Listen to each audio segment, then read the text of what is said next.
आज आपल्यापैकी किती जणांचे घर आपल्या शेतामध्ये आहेत? बहुतेक आहेत, बरेच लोकांचे सगळ्यांचेच आहेत. सगळे शेतात म्हणजे आहेत. 99% भारतातला शेतकरी या शेतामध्येच शेतात राहतो. आहे, बरोबर. बाहेरच्यांना काय खाऊ घालायचं ते जाऊ द्या, तो विषयच नव्हता आपल्याला.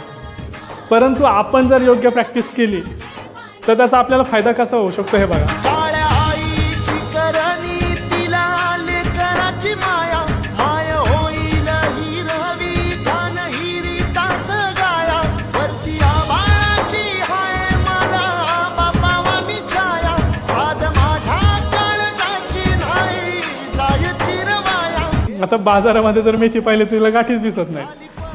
ही मेथी खायला पण चांगली लागत नाही, ही मेथी टिकायला पण चांगली नसते, लवकर खराब होऊन जाते. का बरं? नत्र स्थिरीकरण करणारे जीवाणू जे आहेत त्यांचं प्रमाण अतिशय कमी झालं आहे.